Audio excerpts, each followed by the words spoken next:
Hey, welcome back. On this episode of the Mindful Money Podcast, I'm chatting with Dawn Santoriello. I should have asked if that's the correct pronunciation before we started. Dawn is a CFP and is the founder and CEO of DS Financial Strategies, a fee-based financial planning firm just outside Philadelphia, Pennsylvania. Dawn is focused on empowering women and couples to reach their financial goals with peace of mind. She's a member of Ed Slott's Master Elite Advisor Group. She's got a YouTube channel, Financial Fridays with Dawn, and she has been published on multiple platforms, including CPA Client Advisor, Wealth Planning Advisor, South Jersey Mom, and she's been featured in Forbes, Investment Advisor, and MarketWatch. I wanted to have Dawn on the podcast because she's the author of two books, and her two books are The Spiritual Path to Prosperity and Manifest and Invest, both of which are similar to mine in that she blends some spirituality along with her personal finance tools and techniques. She knows I mix a little bit of woo-woo into my finances, but I have a hard time with the culture of manifestation. So I'm happy to have her on the show to help us understand it and so we can talk about it a little bit more. Dawn, welcome to the Mindful Money Podcast. Thank you, Jonathan. And yes, you got my name right on the first try. So thanks. Lucky, just lucky. I'd rather be lucky than smart anytime. So where do you call home and where are you connecting from now? Let's see. I'm in Yardley, Pennsylvania, which is just about 35 minutes north of Philadelphia. Yep. I originally grew up in New York, so I guess that's always my home base. But where I currently live now is just outside of Philadelphia. Great. What took you from New York to Philadelphia? I like to travel a lot. I guess I move around. If you want to know the real truth, first I moved to Scranton. It was for a guy, and then I just I wasn't meant for like the Scranton vibe. So didn't want to go back to New York. There was all that craziness, and Philadelphia just seems like a great city, more laid back, and it just kind of feels more like home these days. Cool. So how many years did you grow up in New York? And were you talking Manhattan or upstate or? Oh, the real New York. Come on. No upstate. No. I don't know. Yeah. I was born in Brooklyn. I lived there till I was 5, then went to Long Island. And then when I was 21, I moved back to Brooklyn and then back to Long Island. And I totally left New York when I was 26. Got it. So what did you learn about money and entrepreneurship while you were growing up in New York? Well, I grew up very poor. I like to refer to it as the plastic spoon in my mouth. I was so broke. Like my dad, who I thought was my dad originally, wasn't my dad. And he had passed away at 2. So it was my mom who was out doing what she did at that time. People not really, I don't want to blame her or anything, but yeah, she was just living her life involved with drugs and alcohol. And so my grandmother was the one that really raised us. So it was hard. She had me, my sister, my other half brother, and she was like a single mom. So trying to raise us. So like I said, we didn't really go to the dentist. I had a black hole in my tooth. Thank God it was a baby tooth. And then unfortunately we were just too much to handle. Like, a senior person taking care of like kids running around. It's kind of hard to do. So we were put up for adoption. And at that point I realized, okay, I got to work hard because I don't want to go back to my upbringing, like how that we came into the world, which like you didn't have much. And then when I got to my adopted family, they taught us, if you want something, you have to work hard for it. They gave us all like these chores to do. And then we would get paid, like for example, picking up apples from the apple tree. We get 10 cents a bag, me and my 5 sisters at the time. So I had to be the best and get the most money. So I hustled. Then I guess I kind of developed my entrepreneurial spirit because then when it would snow, like I don't know if you guys have snow at where you're at in California. Yeah. But we had snow in Long Island and I was like, okay, well, I'm going to make a little business. We'll shovel driveways. And then I would get my sisters in on it and they would give me a cut for, and then that's where I just like, oh, this is great being an entrepreneur and like having total freedom. Like I can make as much as I want and not being stuck to like just having that lack mentality. So I learned through my parents, work hard if you want something and you could be anything that you really want to be as long as you focus and put your mind to it. And this was your adopted family? Yes. I'm sorry, what age were you adopted? I was adopted at 10. I was taken away when I was 5, in and out of foster homes. And then when I was 7, placed with this family. And then it takes time. Like your mom has to give up her rights and all that. And then finally at 10, I was fully adopted. So I was lucky because I was kind of old. Nobody wants someone who's that old. They want the babies. They don't want someone like me. Yeah. So. Wow. So I didn't know about this part of the story. Like, I don't know if it's just, I didn't do my research or it's just that it didn't come up. So I'm wondering, how does the multiple families in the history affect your thinking about money, some of the beliefs? Do you retain some beliefs from the early family before you were 10? Yeah, it was kind of all about survival. It's like I have to do this all on my own because nobody's going to be there because they could just leave at the drop of a dime. So I was just like, okay, I have no one I could depend on. It's all going to be me. I have to do everything. And then, of course, it circles back, like being with the adoptive family. I was like, okay, well, I have a family here that loves me. Like they're meeting my basic needs, taking care of me. But then when I get out into the real world and starting in this business, it's like you're back in that survival mentality. Like, how am I going to do this? There's no one there to help me. But then what finally had me fully let go of the whole scarcity and lack mindset was when COVID hit. Because that's when I realized I'm not alone. The whole world is going to deal with money issues. And it was crazy how, like, I just didn't worry after that. And it's very ironic for someone who's a worrier. That would be the time to worry. But I was like, oh no, it's just going to be good. I expanded my business. That's when I brought my woo-woo-ness into the business. And yeah, my first client was someone from California. And I was like, why did you want to meet with me? She's like, because of your story and like you're real and like how you combine your woo-woo side with everything. So yeah. So I want to look at the work you're doing in some of your books and things, but just before we do that, what led you from, you grew up, you moved away, you're in, what led you to this industry? Like, how did you become a CFP, a financial advisor? Well, I went to school for finance because it was easy, but it wasn't my first love. My first love is I wanted to be an actress and a model. So I probably should have went to California, but I tried it in New York. And then I met a guy and he's like, well, Dawn, you're getting old. I was like 26 at the time. So he's like, if you're going to do something, you know, you're probably not going to make it as an actress. So you might as well, you know, give that up. So I was like, you know what? I always had my finance degree and all these financial services companies were always trying to hire me. I'm like, let me go give that a shot. So I did that, completely moved to an area where I didn't know anyone. I had two brothers that were like about half an hour from where I moved. And yeah, it was very like shocking leaving a big city, like big area, going to a small town, little Scranton, PA, totally giving up my dreams. But this, I was like, wow, if only I had known about this industry beforehand, I could have stayed in New York and did this and had all the flexibility in the world to go on auditions. But that's kind of the theme of my life. I always do everything the hard way. Yeah. So you mentioned earlier 6 sisters and now 2. How big is your family? Yeah, let's see. We have, including me, there's 6 of us. Then I have my 3 brothers. Then I just found out who my real dad actually is, and he's alive. So I have another half brother from him. And we had another half brother who I found out also, he just passed away recently, like a couple years ago. So how many is that? I lose track. So there's 9 of us in my adopted family, and then the other 2 brothers. So 11 of us. Yeah. Wow. You need a spreadsheet. Okay, yeah, right. Across 2 families, Yeah. families. So that's the, yeah. Yeah. So I don't know if you run into this and just tell me if this framing works for you. Think of there's 4 things that, will improve people's personal financial and well-being outcomes. I think of them as earn more, save more, spend better, like more focus on what's important to you, and then own more equities. Does that general framing make sense to you as the things that people can do and any individual can do to improve their personal financial well-being? Yeah, I never always added the last one about equities, but it is kind of ownership. So I guess, yeah, if you it does make sense. I just never kind of included that. I always kept it more basic, but that makes sense too. Yeah. Okay. So I've always looked at, and this is one of the reasons I wanted to have you on the podcast, because in the financial services industry, we do a really good job of like 2, 3, and 4. Like we help people save more. We help them, do the plan, help them figure out how much they need to save, focus their spending on what's important to them. Yeah. And we help them focus on buying equities over fixed income, these sorts of things. So we do 2 through 4 really well. But the first one, people have to have that one figured out before they come to us. And this has always been kind of frustrating for me. Yeah. I've kind of focused my own career on inspiring and supporting entrepreneurialism, like people starting their own businesses, et cetera.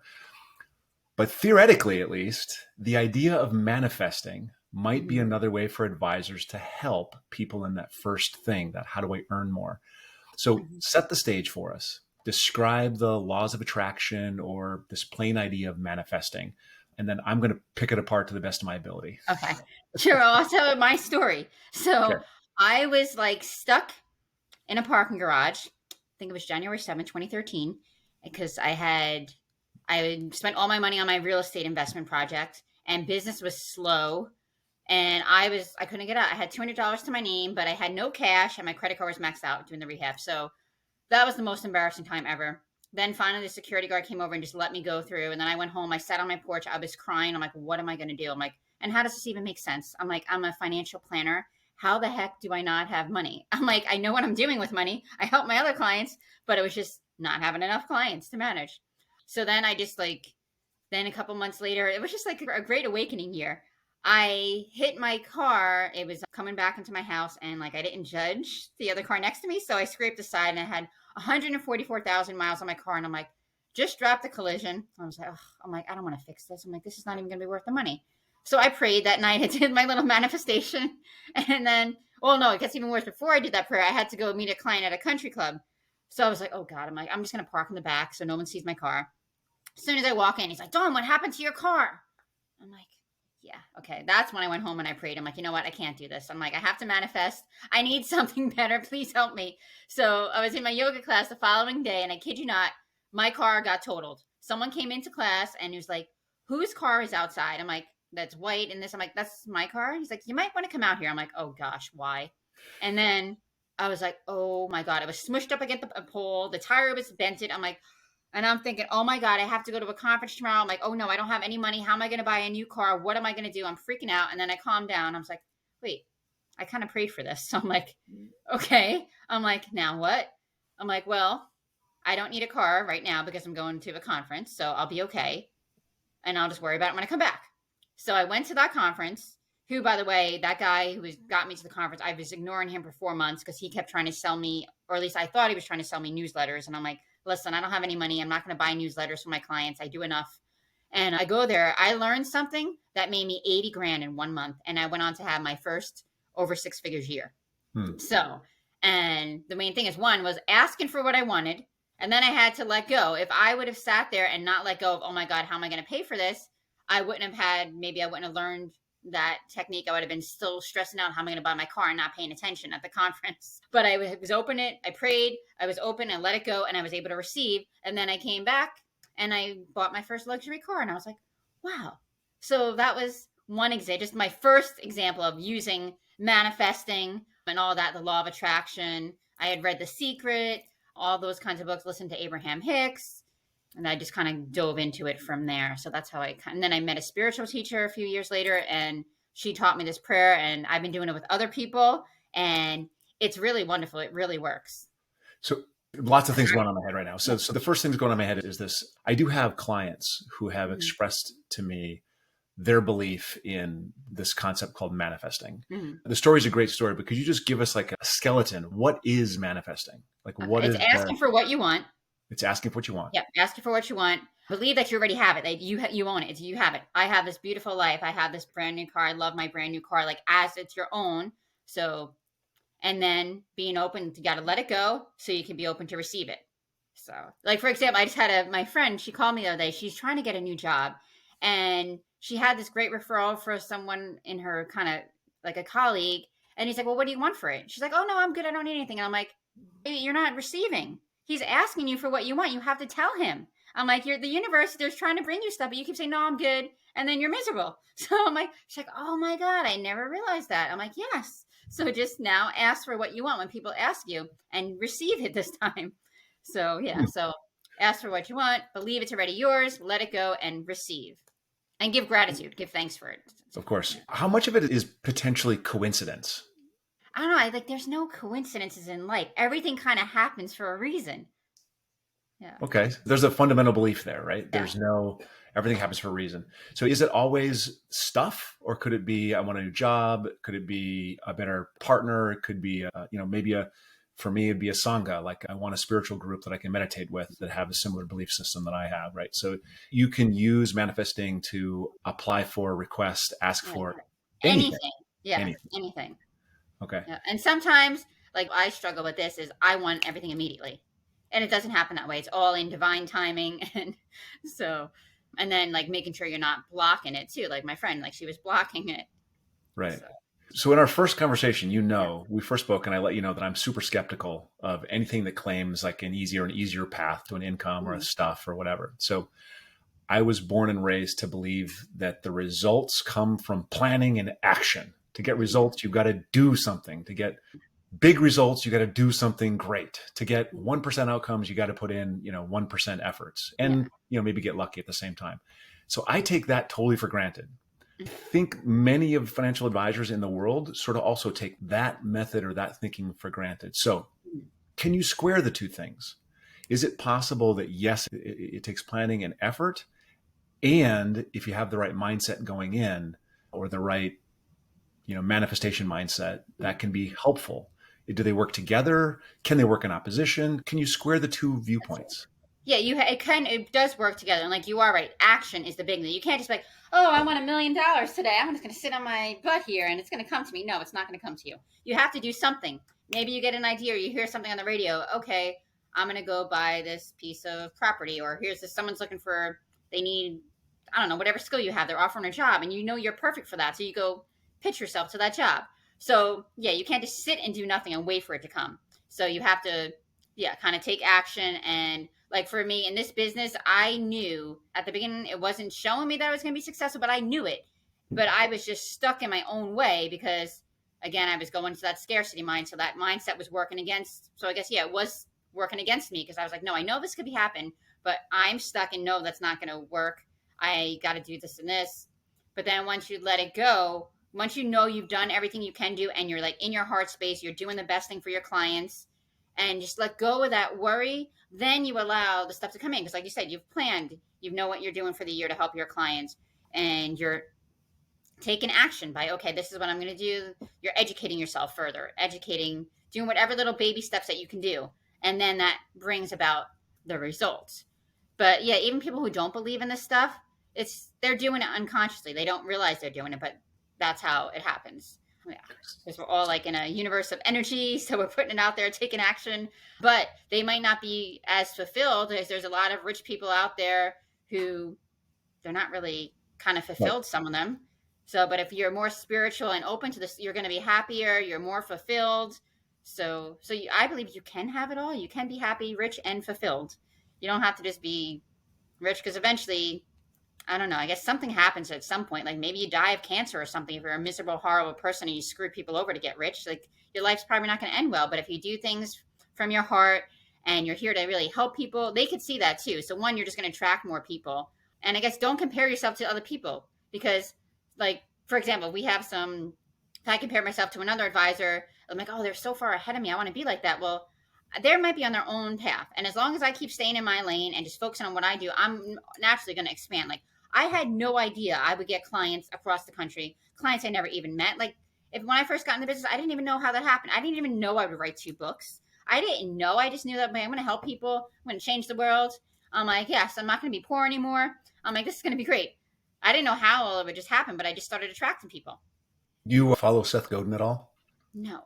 Seth Godin he's a marketing guy. He talks about, I'd say, sort of marketing or design guy. And he's awesome. He talks about sort of inhabiting your true persona, like being yourself in the world. And by being yourself in the world, you will attract people like you. You'll attract people that are attracted to somebody like you, right? So you find and he calls it your tribe.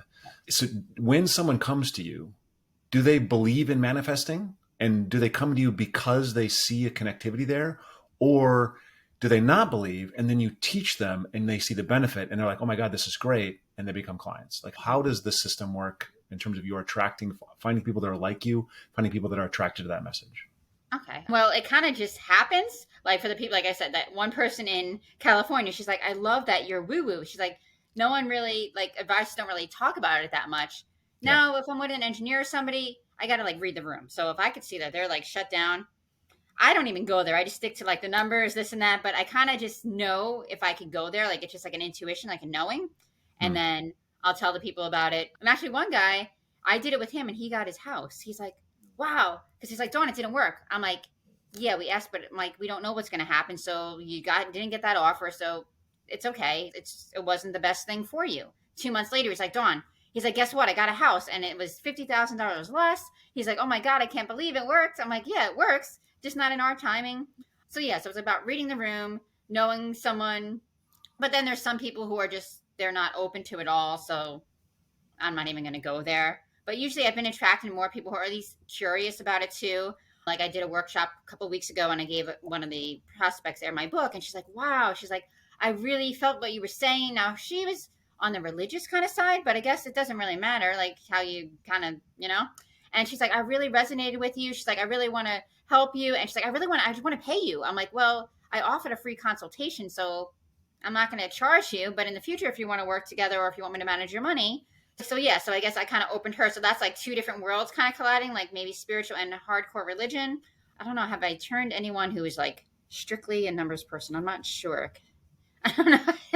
Well, you probably don't attract them. I mean, my guess it's like is, hard to track. I attract the people who yeah. are like me and things like that. But it's crazy because now, even like ever since the pandemic too, but like more like CPAs and even attorneys are like into this stuff.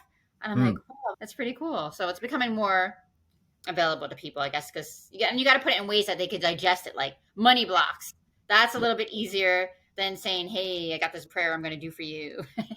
So I want to talk about the money blocks in just a second, but just before we go there, is it more than mindset?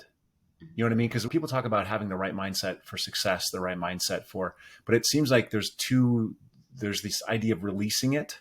Yes. And the idea of expressing gratitude for something you've received before you've received it, whether that's a job or whatever the thing is, right? So the idea of releasing it and then expressing gratitude for the thing before you receive it, that seems to be two important steps. That's not just about belief in self or belief in a better future, or it's not just about your mindset. Is that fair? Yeah. And it's also about like how you view yourself. You need to have self-love and clear the blocks. Because you may be blocked. Like you might get money. Like I was talking to a guy today. He's like, yeah, money comes in. I made a lot of money, but it's all gone. So internally, there might be scripts that are going on like, okay, I'm not really worthy of money. I'm not good enough to have enough money. So every time it comes in, it's gone. Like lotto winners, they're like broke within 2 years. Yep. So that's another thing. Like, yeah, clearing those blocks. And the way to like really break through those blocks is like with yourself, like love yourself more, know that you are worthy. You deserve to have things, because there's all these programs in us about, oh, money is the root of all evil, or like I shouldn't have enough money because then I'm going to become, my friends won't want to hang out with me anymore because they're going to think I'm too rich for them, or these stupid things that are stories that we're making up in our head, but we don't realize they're stories because we've been told them over and over. We tell ourselves over and we believe that they're true and they're fact when they're just an opinion. So just switch that belief. Like, okay, well, it's okay to have money. Yeah. And so from a Buddhist perspective, and I've been meditating for 25 years. And so I think of this in terms of recognizing reality. It's awakening to the truth that's in front of us all the time. Yeah. And I don't know why it was that it's sort of manifesting, and The Secret and these things sort of rubbed me the wrong way a little bit when I read them and when I started thinking about them. But the building blocks make sense to me. Yeah. The idea of manifesting and just having a wish and expressing gratitude for it, that all makes sense because it creates a programming in your mind. And when you reset, your mind does the work for you. Your mind's an incredibly powerful tool if you know how to use it, right? Yeah. So let's talk about these blocks that you mentioned. There's 5 blocks. Could you just list them real quick and then talk about? Yeah, I have them right here. So one is, women do this all the time. So prioritizing needs, everybody else's needs above your own. Like trying to make sure, okay, the kids are fed, doing this, that, and the other thing. And then self-care, oh, I didn't have time to work out, I'll do it tomorrow. And then they never get to it. No, you have to take care of yourself first. And it's funny how I probably have done this in my life too, because now I'm attracting people. I'm in the whole dating world, and I'm attracting like this one guy. I'm like, he always is concerned about everyone else. I'm like, you need to start taking care of you. You come first. It's not selfish. So it's like, you'll see the universe will give you stuff so you can work on it. So I was like, oh, that's an area where I need some improvement, because I'm always like, oh, I got to do everything for these people, give away stuff for my clients and everything. And it's like, well, no, I should own my self-worth more. And people, if they want to work with me, they should pay me instead of always just like, oh, no, I'll do this because I like you. So that's the number one money block, prioritizing everyone else ahead of yourself. 2, money secrecy. A lot of people, like we were taught, like, okay, especially women, don't know the man, they handle all the money. Like, you just be quiet. You just go do whatever the housework, like the man will handle the numbers. Or it's like, don't talk about salary. Like, that's taboo. Like, be grateful you have a job. Like all this, like, stuff meant to hold you down. Like, but you're limitless. Lacking the confidence in your own ability. Maybe you didn't go to school for finance, so you don't know how it works, and it's like scary. So it's like, I don't want to even think about that. I was always told I'm never good with numbers. Maybe a teacher said, oh, you know what? Good thing you're pretty because you don't know how to handle numbers, or some stupid thing that, teachers innocently say. Another one is uncertainty.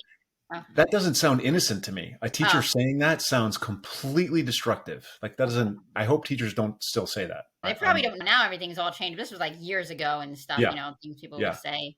Yeah, because I just ramble. Sometimes things come out of my mouth. So it's good. Call me out on them.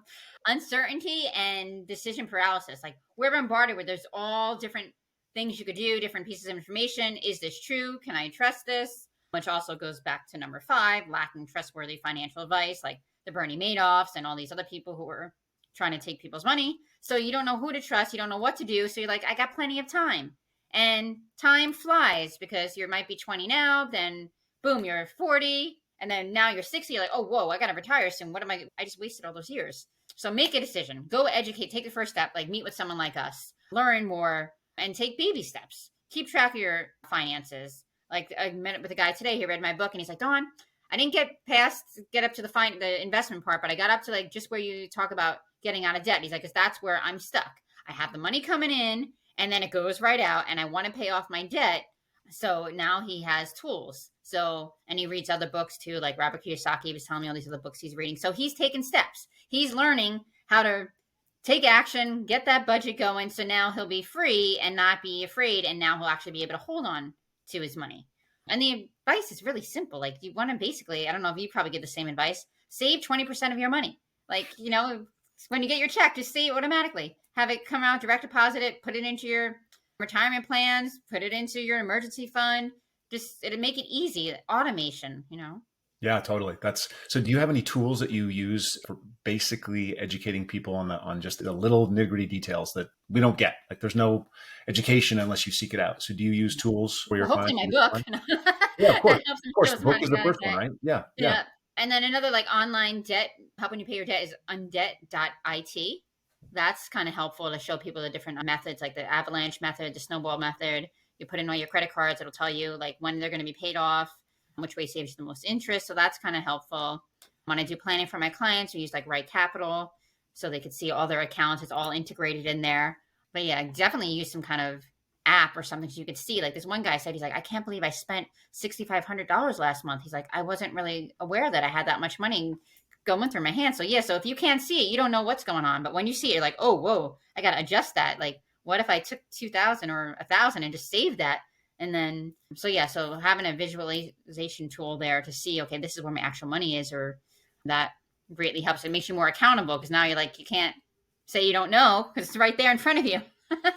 So you talk about being accountable. How important is it to be accountable to something, like to have an idea, having a plan? Like it's fine to just say, I'm going to do the right thing. But then if you don't have a direction, if you don't have a destination in mind, because I know there's a lot of people that are young that they're 25, they're just getting their first jobs, they're, just out of college and they don't really have direction. They're not, they're just trying to develop and become better people. So maybe advance in their career, what have you. Mm-hmm. If they don't have a direction, what are they accountable to? Like if they don't, I'm not, I have a plan. I'm trying to get from here to there. Yeah. So I'm accountable to my plan. What are they accountable to? Yeah, they need to have something to be accountable to, like maybe their spouse or somebody, or even themselves. Like I'm single, so I'm accountable to myself. I'm like, okay, I have goals. I want to go buy a townhouse. So I'm saving towards that too. And now I realize I can't just put all my money to that because you can't just sacrifice your happiness. You got to have a little money to enjoy life along the way because you could drop dead and you didn't enjoy the way there. But yeah, be accountable. Like just keep it simple, especially when you just graduate college. You never had this kind of money before. So saving 20% is easy. You're probably living at home with your parents. So you have all this extra money. Don't just go out and like live it up. Make sure you have your accounts. Open up your Roth IRA. Contribute to that. Make sure you have 6 months for an emergency fund. And then have some play money, like go travel, go out and do things. But like you said before, buy things or invest in things that are going to bring you meaning, that are purposeful to you. Like constantly spending your money on beer money, it's really probably not meaningful for you. And it's going to bring you it's very toxic to your liver and stuff. So it's going to cause you health problems down the road. But if you did something else with that money, like you'd be better off and you'd have a better fulfilling life. Yeah. It seems so simple. And I just go back to this whole idea of we give such basic advice. Yeah. And it's because people don't hear it often enough, or because they haven't thought about it in their own context, that they don't really know what to do with it. But if I can summarize all my conversations with earn more, save more, spend better, and own equities. Yeah. I say this all the time. That framing it's everything. Yeah. Don't spend more than you make. That's easy too. Don't spend more. Yeah. So the world of money advice is so noisy. There's just so Mhm. much garbage out there. Can you really simplify it for us? So when you're Yeah. talking to a new client, somebody that's brand new comes to see you, whether they come through, if they read your book or they find you on the website, whatever, what is one action that she can take that will improve her personal and financial success? Well, she already did take the action by working with one of us. And I keep investing simple. It's boring, but it works. And it's called evidence-based investing, where basically you diversify globally, low cost ETFs, get your risk score up front, like your risk score of like, okay, you're a 50. So maybe now you're a moderate investor. So maybe a 60-40 portfolio is what you need for that risk. So 60% equities, 40% like fixed income, rebalance 4 times a year. My firm rebalances on the off quarters, so not when like all the other big name brands are rebalancing. And then we also have guardrails, which is if the market drops like 30%, they'll rebalance again. And all rebalancing means, as you know, but just for your audience, bringing you back to your original 60-40 allocation if that's what your risk tolerance score said you were. So the piece of advice is, once you've had an advisor, then keep investing simple. And this is not a plant. So my book comes out in September and it's called Nice. Mindful Investing, and it is the simplest path to investing. So I I'm got to glad read you said that. it. Beautiful plug. So that's a positive piece of advice. What is one piece of advice that maybe she's relying on or listening to that she should just ignore, that someone's trying to sell her something with? That Oh she God. should Oh, I'm going to ignore? say something that's probably controversial. Crypto. I tell my clients, no, get away from that. Like, there's no way to get rich quick. I don't pick individual stocks because you got to be right. Like, no one's going to be right in the long term.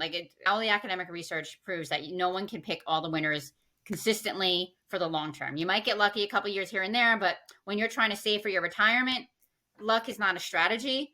So that's what, yeah. If you want to have extra money to go gamble, then you can go do your stocks or your other things on your own. But my goal and your goal is basically we want to just help people get to their retirement and reach their goals and have it simple. Because those same people, they're going to cry. Like my brother's a perfect example. He bought like back, I think when I first got in the business, oh, solar's going to be great, all this stuff. His stocks went down to zero. Now he only put $1,000 in, but still he's out $1,000. Right. And I'm like, yeah. So Don't follow the hot dot. Like yeah, whatever the exactly. media is talking about today, you can pretty much ignore that. So I wrote this down yesterday. I'm thinking about creating a presentation it's sort of universal. Whatever the hot thing is of the day. I mean, it was crypto a little while ago. I think now it might be AI. Maybe next month it'll be something new, right? Yeah. But the idea is, how do you invest so that you don't have to think about every headline? How do you invest? And you just said it, it's evidence-based investing. It's what I talk about as well. Mhm. Asset allocation, diversification, rebalancing. It's so simple. Yeah. Our job is to convince people not to do the crazy things that they want to do, just to Yes. keep it simple. Like that's absolutely it. I love it. Yeah. But before wrapping, couple personal questions. One, what was the last thing you changed your mind about? Huh. What did I change? Oh, about what I wanted to eat. I was like, okay, it's so dumb. I'm like, I could go get a bagel, or I could go have some cucumbers with avocado. Well, I chose the cucumbers and avocado because it was healthier. And That's awesome. I might have chose the bagel because it's tastier, but yeah, yeah, that's good true. But on I you. was like, no, I'm going to be healthy. Maybe with cream cheese, some lox. Oh, so good. So can you name a place that you visited that had a really deep impact on you as a person? Oh, And then what definitely. was the impact? The Bahamas. I love it there. My friends live on a place called Love Beach, which that's my whole mission in life. Besides helping people financially, is to show them how to love. And it was just so magical and healing. Just being in that Caribbean water, I don't know. It helps me develop so much self love, and it grounded me. And it's like my happy place. I love it there. Well, I hope you get back there soon. Tell us how people can find you and connect with you. Sure, you could go to my social media. I'm on Facebook, LinkedIn, my website, dsfinancialstrategies.com. It has links to everything. My book is on amazon.com, also on my website. So, yep. Beautiful. Don, thanks for coming on. We'll make sure everything is in the show notes, including your disclosures. So I remember to send those to me though. Thanks for Okay. coming on. Yeah, thank you for having me. This was great. Awesome.